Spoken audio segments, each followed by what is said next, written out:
మానవ సేవయే మాధవ సేవ. ఈ పవిత్రమైన మాటను నిజం చేస్తూ శ్రీ పుణ్యలింగేశ్వరుడి ఆశీస్సులతో దిక్కులేని అభాగ్యులకు పునర్జన్మ ప్రసాదిస్తోంది చౌటుప్పల్లోని అమ్మా నాన్న అనాథ ఆశ్రమం.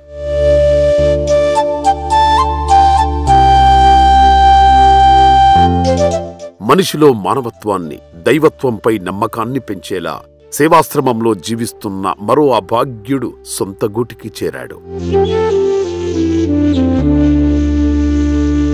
పూర్తి వివరాల్లోకి వెళితే గత సెప్టెంబర్ నెల 13వ తేదీన మానసిక స్థితి సరిగా లేక ఒంటిపై గాయాలైన ఓ అభాగ్యుడు చౌటుప్పల్ పరిసర ప్రాంతాలలో తిరుగుతూ స్థానికులను ఇబ్బంది పెడుతుండడంతో చౌటుప్పల్ పోలీసులు అమ్మా నాన్న అనాథాశ్రమానికి తీసుకువచ్చి ఆశ్రయం కల్పించారు. నమస్కారం అండి. నా పేరు Rambabu, head constable, Choutuppal police station అండి. గుర్తు తెలియని వ్యక్తి చౌటుప్పల్ పట్టణంలో మతిస్థిమితం లేకుండా తిరుగుతూ ప్రజలకు మరియు రోడ్డు మీద వెళ్లే వాహనాలకు ఆటంకం కలిగిస్తుండగా ప్రజల సమాచారం మేరకు మేము అతని దగ్గరికి వెళ్ళడం జరిగింది.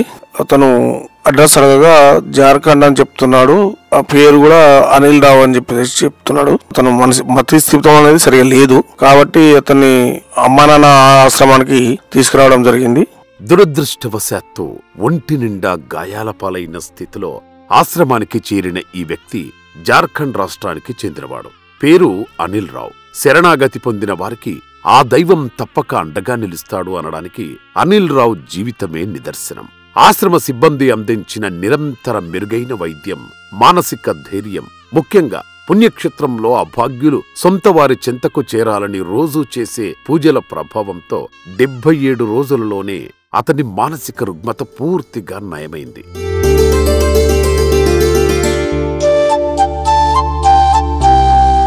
గతం గుర్తుకు వచ్చి తాను ఉపాధి కోసం హైదరాబాద్ వచ్చానని తాను పనిచేసిన అడ్రస్ చెప్పడంతో ఆశ్రమ సిబ్బంది అనిల్ రావును అప్పగించేందుకు నవంబర్ 30వ తేదీన ఆశ్రమ వాహనం మీద బయలుదేరారు.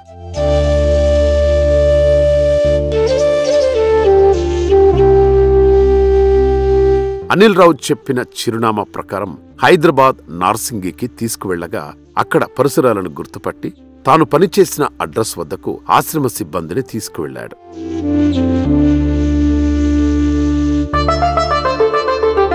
ఆశ్రమ సిబ్బంది అనిల్ రావుతో పనిచేసిన వ్యక్తితో మాట్లాడి అతనికి అప్పగించారు. मेरा जगह में चला आया हूँ, मैं इधर रहता हूँ कॉलोनी में. आश्रम वाला का नमस्कार, मैं पहुँच गया हूँ मेरा जगह में. धन्यवाद. సమాజంలో పోలీసులు అందిస్తున్న సహకారం, దానికి తోడు అమ్మా నాన్న అనాథ ఆశ్రమం నిస్వార్థ సేవ కలిసి ఎందరో అభాగ్యులకు పునర్జన్మనిస్తుంది అనేందుకు ఈ సంఘటన మరోసారి రుజువు చేసింది. రక్షణాలయంలో ఉన్న మిగతా అభాగ్యులు కూడా సొంత వారి చెంతకు చేరాలని శ్రీ పుణ్యలింగేశ్వర స్వామిని మనసారా వేడుకుందాం.